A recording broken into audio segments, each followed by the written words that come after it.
Hello everyone, KosakChess here, and welcome everyone to the recap of the round number 6 of Menorca Chess Open 2024, where I faced the Indian FIDE master Adarsh Tripathi. Yesterday I played against an Indian woman grandmaster. Now I play against an Indian FIDE master. In the first round I also played against the Indian player. And as I told you in the previous video, it doesn't really matter where you play, you will always face Indian players. They are everywhere.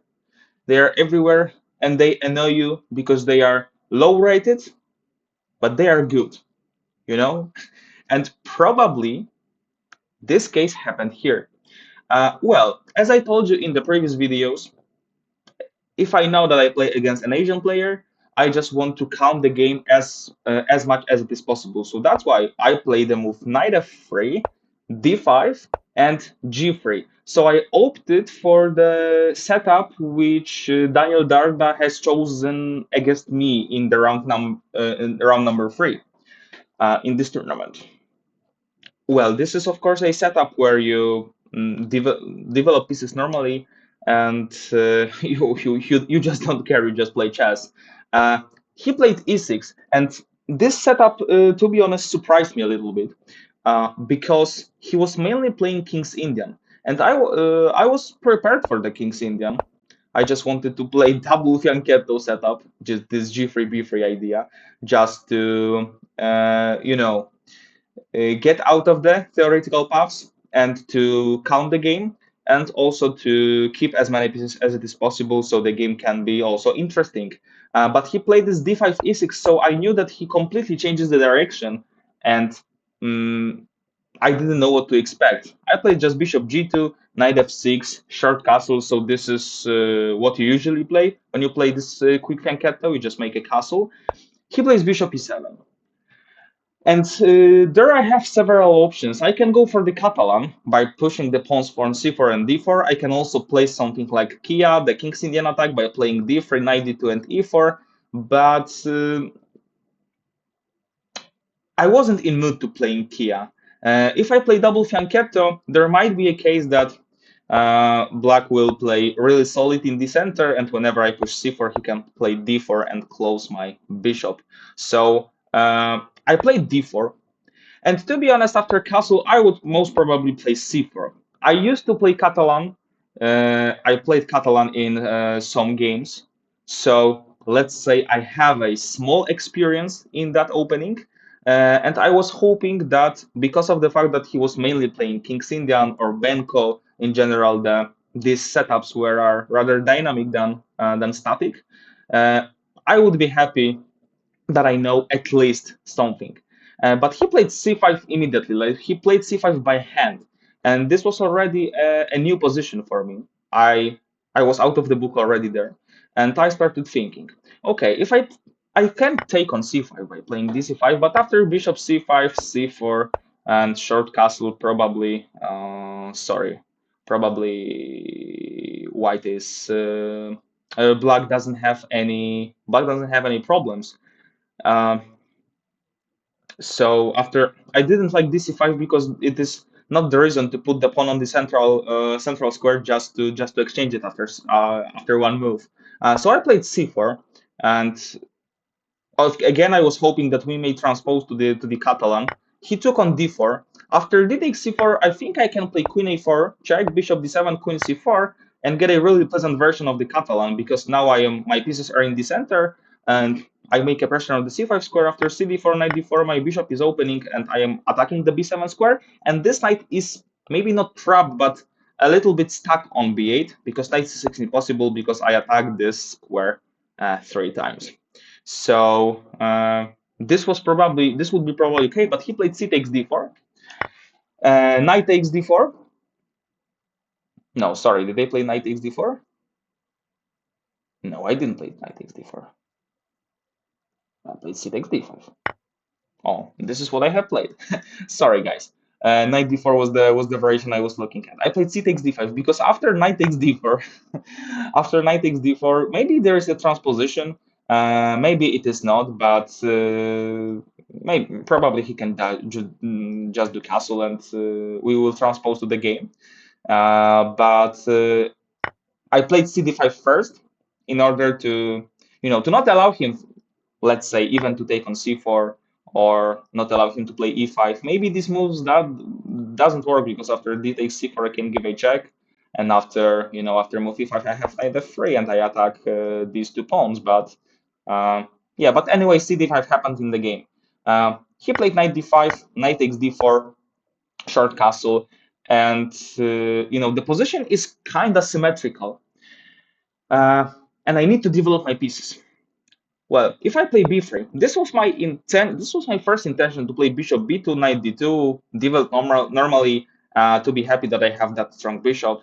But after the move b3, I just didn't like he can play as as simply as knight c6.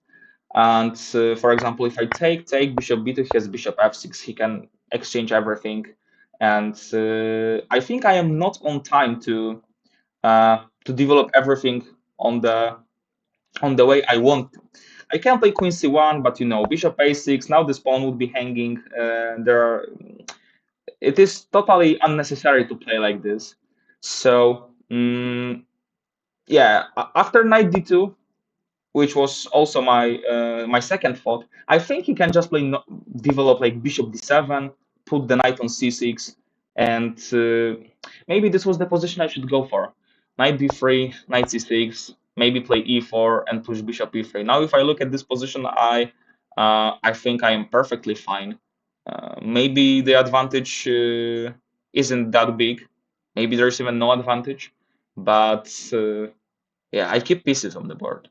I keep pieces on the board because the way I play this position is I played knight c3 because I thought that if I play in dynamic way, I think I can make a use of my g2 bishop and of the fact that after knight takes c3, bc3, which occurred in the game, I have the b file opened, and because of that pressure, I can fight for the initiative.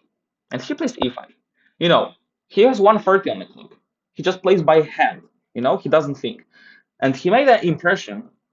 He made the impression that he just knows what he is doing. This is the first time in my life I played this setup, and he's 130 on the clock. You know, it is strange a little bit. It is strange, but this is how the chess looks like. At least this is what I thought during the game. Now I have to escape somewhere with this knight. I can play knight b3, knight c2, knight b5.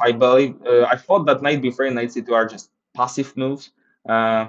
This is the move when you just go back and you don't improve the position. Knight b3 might be interesting, but after knight c6, bishop e3, bishop f5, even if I play knight c5, he can just take, and rook d8. And this bishop is really fine because it controls the b1 square, so I can't really occupy the b file. And in the next move, he is going to play just rook c8. Maybe he doesn't even need to exchange queens.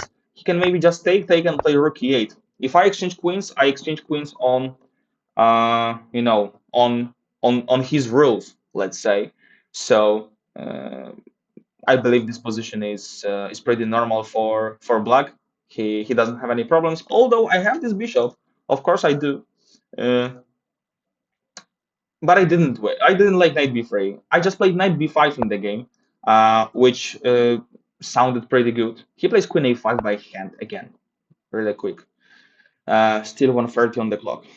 And now I started thinking, did I get into some prep, or did he just prepare this line, or did he just, play this some time ago and he just knew what to do? I didn't know. Some strange thoughts like this have crossed my mind. And already in this position, I was like half an hour less than him. But yeah, we're still playing, we're still fighting, and the things I calculated, there were rook b1, but after rook b1, he can just play rook d8, then knight c6, and bishop e6 or bishop f5 even attacking my rook. So yeah, this was one thing. Even after rook b1, he can play a6. Yeah, this is the thing I didn't like. if I play queen b3, there's a bishop e6 with a tempo, c4, and knight c6, and this knight on b5 is, you know, is a little bit stupid. It does completely nothing. This pawn is a weakness, so he can attack it really, really quickly in a really simple way. Something like this might happen. So that's why, because of the fact that I didn't like this knight, I just played knight d6 move. I calculated some variations because this is the way I usually play chess, uh, but it didn't help me too much. Rook d8 is really tempting to, to just pin the knight, but rook d8, in my opinion, is losing. I can play knight takes c8 trick, because after rook d1, knight e7 check, king f8, rook d1, now I am rook and two pieces against the queen, and after king e7, bishop b7, I get the free rook, and I am just winning the great amount of material, queen c3 with attacking the rook by bishop e3. I am winning. I am just winning this rook, and I am winning the game. So he couldn't play. Rook d8, but he just played knight c6. Yeah, normal developing move. Also, let's say a little bit closing this bishop, at least closing the communication between this bishop and the pawn on b7. Now the rook on d8 might be a threat, because now this rook isn't in danger and couldn't be in danger. So I just chopped the bishop, rook c8, and played bishop e3 to develop the bishop, and also, let's say, to pose some sort of a trap. Because if he takes the pawn, I wanted to play queen d7, attacking this pawn, and also trying to do some tactics, bishop c6 and queen e7. And he can't protect both of these things, so I believe this is a good version of what happened in the game. So bishop e3 for me, looked normal. My first thought was to play queen b3 there, but after queen b3, I didn't like queen a6. The thing is that he attacks the pawn on e2, and I have to, be worried about him. And additionally, something like knight a5 might be annoying, and now he can make a pressure via the c file, and he can jump to c4. Still, I need to protect the pawn. I just didn't like this idea, so that's why I played bishop e3 to develop a piece and play a normal move. He plays bishop c5 by hand. It was really annoying, because I thought that I play normal moves. Of course, I play normal moves, but we need to be out of the book. We need to be out of the book. And he is still 1 hour 30 minutes. He just didn't spend a single minute. And now I am thinking and I am calculating. He's making an impression that he knows everything. So I think maybe I'm in prep or something and something. And the time is ticking. Then the time is ticking, and the time is going down. This is what was happening in the game. Now I believe I have no advantage at all, especially with this pawn on c3, which is stupid and weak and isolated and everything. Uh, there is no benefit with this pawn, really. Uh, I was even calculating queen b3 there, just to mess the position. But after bishop e3, f e3, well, of course, I opened the f5 for my rook, but you can't go for such a structure, never, because I don't think I can create anything special via this file if he just plays rook c7, protecting these pawns, then queen c5, attacking this pawn. This pawn is a weakness for a whole game. This is a eternal weakness. It is. So I didn't want to go for this, even though I spent a great amount of time calculating this. I was also thinking of queen d7 right now, but he can just kick off my queen, sorry, by playing rook c7. So I played as simple as it's possible: bishop c5, queen c5, and queen d7. This was the thing I pretty liked in this position, because now he played. No, excuse me, guys. Sorry, because that's why I am moving with my mouse the moves. Because I just messed up the move order in the move number 7. So sorry. Rook b1 happened in the game. Yeah, rook b1 happened in the game, because I didn't play queen d7 because of knight a5 move. this what was really annoying me. Yeah, I can't take the pawn on b7 because rook c7. The knight on c4 has a potential square for himself, and rook d8 is coming. I have no, well, I have nothing to do with my queen there. So I played rook b1 first in order to make him to play b6, and then I played queen d7. Of course, he can't play knight a5 because I chopped the pawn, and you know, I won a material. If he plays rook d8, I think I can play queen a4 and attack these two pawns. After b6, I can even go for an endgame like by playing bishop c6 and capture on a7, although it still should be, let's say, drawish, but I say drawish because many things can exchange. Maybe not rook c6, but queen c6, queen a7, queen c3, queen b6. But you know, being pawn up, I would try for sure. I if I manage to do something, it should be really okay. But he just played b6 as simple as it is possible.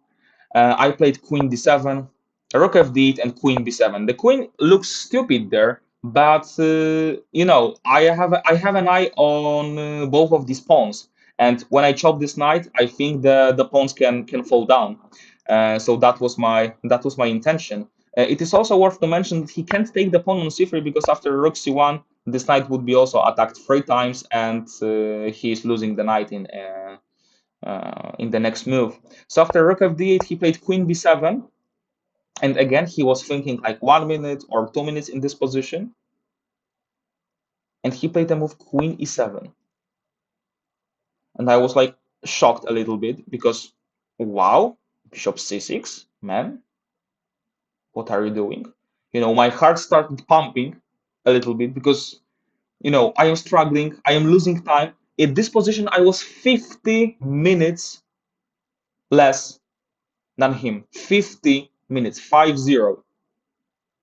It is not normal. It is not normal for me.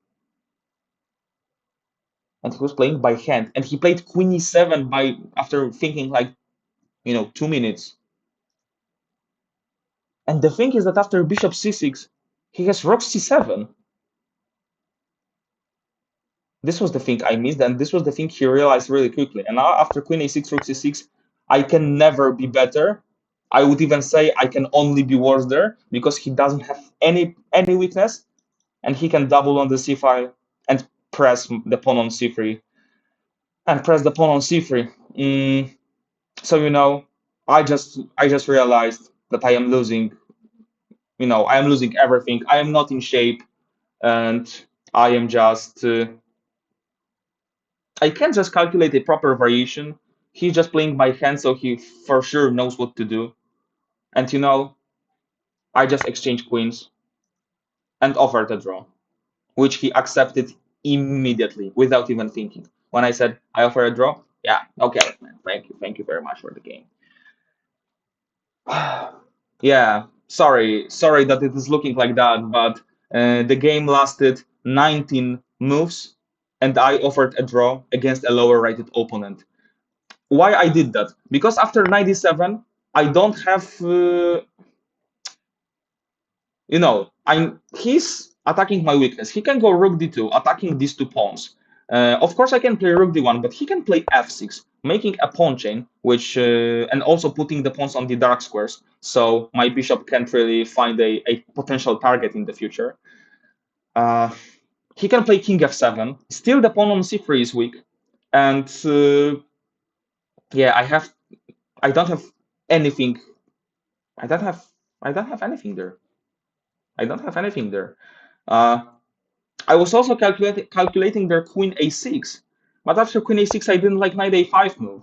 And still, the pawn on c3 is hanging, this pawn is protected, knight c4 maybe is coming, and rook d2 again is coming. So after queen e7, I offered a draw, which he immediately accepted.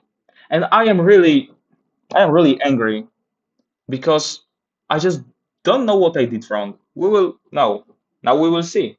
Now we'll see. I will turn on the engine and we will check. We will check together what was wrong in this position. Knight f3, d5, g3, e6, bishop g2, knight f6, castle, d4, c5. Okay, c4. C takes d4, c takes d5, knight d5, knight d4, castle. Okay, and knight c3 already, let's say, inaccuracy. What the book says.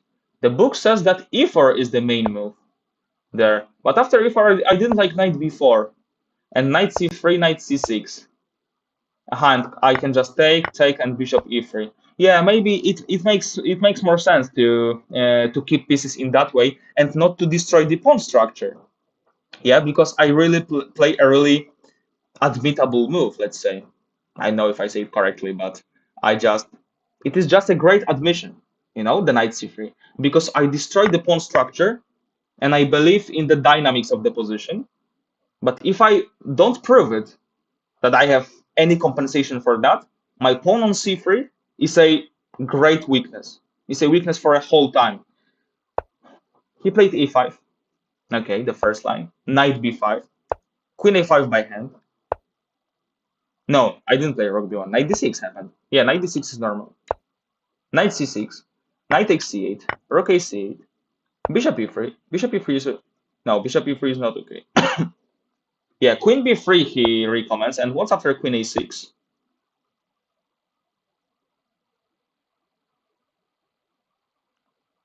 What? Bishop d5? What? What? Well, okay, I understand to just press on the f7 square, but what if he plays, yeah, something like b6? Rook e1. I don't get this. Maybe then I can play e4 and just put the bishop on d5 and just leave him there. Okay. Okay. But bishop e3 can't be bad. But he played bishop c5. Bishop c5, queen c5. Rook b1. Okay, b6. And queen d7 a mistake. I could just play queen a4. And what after knight a5, man? Rook f d1, just to give up this pawn and play for a compensation like this, bishop d5. Yes, this knight is limited. But as I told you at some point, I don't like in general to give up the material, especially when I don't know if there is anything concrete after it. Queen a4, knight d5, rook f d1. You just don't care about this pawn. This pawn is weak, so you can give up him anyway. Of course, the position is still equal, and what after something like rook f8? King g2, yeah, king g2. You just play without opponent, you're happy. Yes, but with this knight on a5, I can understand it. So, yeah, because bishop is cutting off this knight, he can't go for any square, so it makes sense, right? But pawn down is pawn down anyway. Huh, okay. Queen a4. I played queen d7 and this is a mistake. Rook f d8, queen b7, and queen e7. Right. And I think I assessed this position correctly because after queen e7, yeah, knight e7, there's even a slight minus. Yes, after rook f d1, what I proposed, I was believed. Wow, what a construction! What a grammar construction!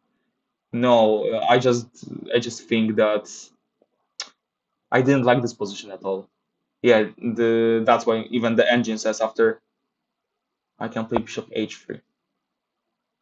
And I can't take on d1 and on c3 because bishop e6 checkmating the next move, right? But yes, with this pawn on c3, with the pawns on the dark squares, I am not happy with that decision. But I think, well, at least I am not happy with that decision. But on the other hand, I am happy of that decision because I think I assessed this position from the practical side. And I just knew that being 50 minutes down on the clock, that he has a strategically much better position, pawns on the dark squares, while my bishop is light squared. He has the knight, he can attack this c3 pawn, and so on and so on. Well, in general, of course, I know that this result is bad, and I wouldn't offer a draw, never ever in my life, if I knew that I have some chances. But I just didn't see them there. I just realized that this position can end in two results. I can either draw if it goes well, and I can lose it if he plays perfectly. Ah, tough game, and actually, uh, this is the oh sorry, I don't see the board. Sorry, this is the thing which happens again, where I lose all chances to fight for anything concrete there. Of course, it doesn't mean that I give up, but I don't like I don't like such games. I don't like such games because if you look at the games 25, 2600, these grandmasters, of course they sometimes suffer on the open sections, and they suffer against these lower rated opponents. They sometimes even got into the prep and so on and so on. Uh, but they don't have such situations that often like me, I believe. And although nothing bad happened because this game was solid and so on and so on, but I didn't even, put on the fight. I didn't put on the fight, and that is really bothering me. That having white pieces, I couldn't really, put on the fight.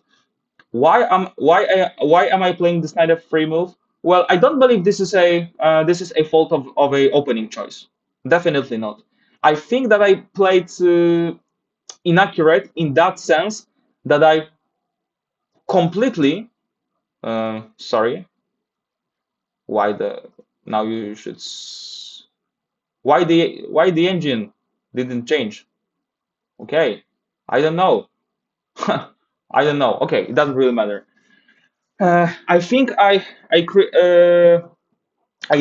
went for a decision which is totally unnecessary because I changed the pawn structure dramatically by playing this move knight c3.